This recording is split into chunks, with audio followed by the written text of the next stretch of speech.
Now, the last time you were with me, we were also excited for you because you'd never been to an Oscar ceremony before, despite having won this one 55 years ago. That's right. So what was it actually like? Did it match up to expectation? Oh, it was wild. It was like a deliciously happy nightmare because of the enormous amount of people there and the enormous amount of razzmatazz, I suppose. I had been on the theatre once or twice on a stage, you know, and it would be a few hundred people. But the official number of people that I faced as I walked on the stage was 5,250 people. Plus, they said there'd be about 1 billion watching on television. Oh, that really helped, didn't it? So you can imagine I was not very... I felt very nervous. And when I got to the microphone, facing this sea of people, Dustin wasn't there, and I looked round. He was sitting down over there with the Oscar in his lap. So something clicked in me, a kind of wild sense of humour I didn't think I had. And I suddenly thought I must have a bit of fun. And I said, "Hey, where's my Oscar?" you see. And he said, "Oh, sorry," and came over. He might have done it deliberately. You know, he's a very interesting man. He's got a great sense of humour. Yes. Maybe he thought, I'll hold it back just to get something out of it. And people have said afterwards that your speech was the best of the night. So, unfortunately, I didn't see the ceremony itself. So how did you work it out? Well, I thought about it. You know, they wanted it a month before so that they could put it on the prompter. Because yours was the one that they knew, of course. Everybody knew you were going to get it. Yes, that's right. And so I wrote it for them to approve. And they said, by the way, if you want a writer, we've got plenty of writers to write it for you in Hollywood. I thought, no, I can write it, you know.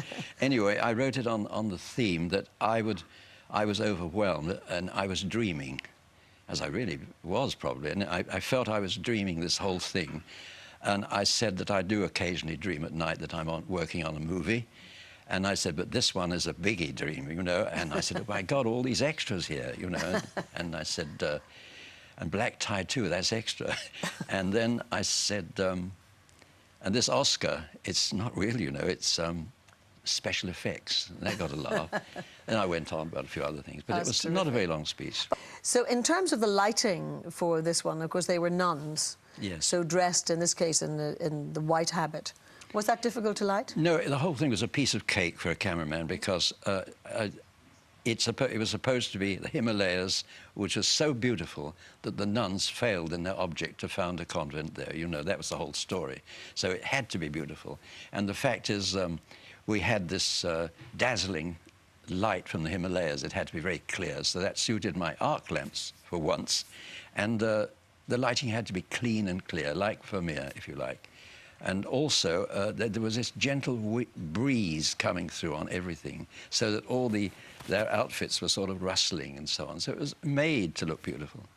Now, I want to actually talk about some of these wonderful women and actresses whom you've lit and, of course, worked through your lens on so many occasions. So we go to Marlene Dietrich.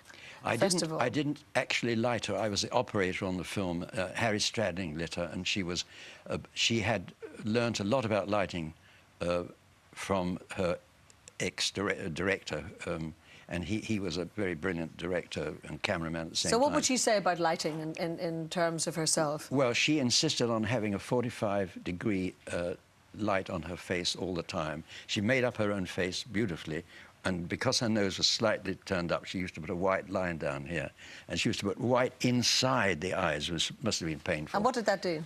Made her look extremely glamorous, and she insisted always on that one light, whether she was in a coal cellar or in the Louvre, she would always look the same, you know. At 86, you're an absolutely marvellous man, a credit to the profession, and a much-deserved Oscar, and still working. You're very still kind. Going to make movies. Yes, I hope so.